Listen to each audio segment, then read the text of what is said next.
আপনারা বেছে নেবেন।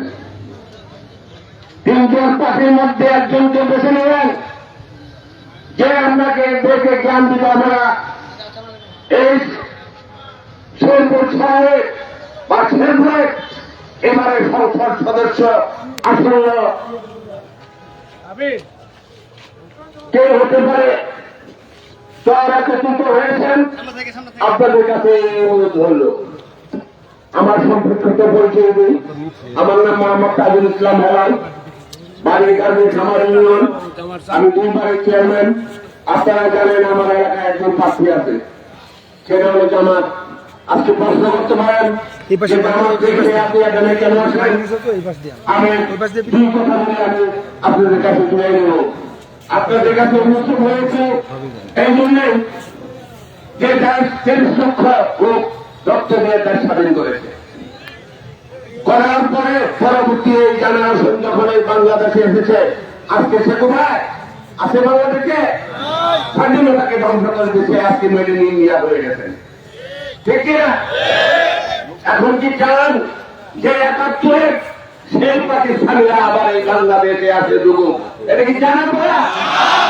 যারা দুনিয়া চান, আমরা চাই না। সেই জন্য আপনাদের সাথে সহযোগিতা করার জন্য আপনাদেরকে বিশ্বাস করে সবকিছু করার জন্য বুদ্ধিবার জন্য আসে এসেছি। বন্ধুরা আমার, সমাজ পরিষেকে কথা বলে যাব যে প্রার্থী আমার ইউনিয়নের পার্শ্ববর্তী ইউনিয়নে আমার কাছাকাছি। ইনশাল্লাহ আপনাদের দোয়া আমরা আশা করতেছি যে দাঁড়িপাল্লা আর আপনাদের যে প্রার্থী সমর্থন বেশি আছে সে কাছাকাছি থাকবে ইনশাল্লাহ। চিন্তার কিছু কারণ নেই। তবে একটা অনুরোধ, আপনারা একজনকে বেছে নেবেন। যদি একজনকে বেছে না নেন, তাহলে আমরা সেই পূর্ব পাকিস্তানে চলে যাব। কথাটা বুঝাতে পারছি? আমার সময় নগরে থেকে আমার সমর্থনটা আমাদের বলে যায়। আমি ইন্ডিয়া চেয়ারম্যানের জাতীয় পার্টি করি, তাকে সে নির্বাচন করতে আমরা সকল প্রকারের পর্যন্ত সকল নির্বাচন করেছেন, আমরা সহযোগিতা করে আসছি। এই নির্বাচনে আমরা আবারও প্রার্থী হয়েছি। দেখা গেল চরপক্ষিমান ইউনিয়নের 4টা, 2 জন স্বতন্ত্র প্রার্থী, 2 জন দলীয় প্রার্থী, 3 জন দলীয় প্রার্থী।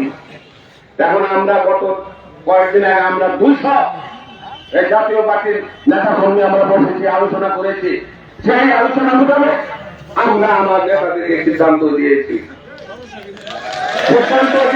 সেই সিদ্ধান্ত মোতাবেক আজকে আমরা আপনাদের কাছে উপস্থিত হয়েছি। আমি আশা করব যে এই দলের মানুষ যদি ঐক্যবদ্ধ হয়ে থাকেন, তাহলে একজন প্রার্থীকে বেছে নেবেন, যে বেশি পায় তাকে বেছে নেবেন। সেই আশা রেখে এবং মোটর সাইকেলে বসছে আমি আমার কথা শেষ করছি। ধন্যবাদ, ভালো থাকবেন। আসসালামু আলাইকুম।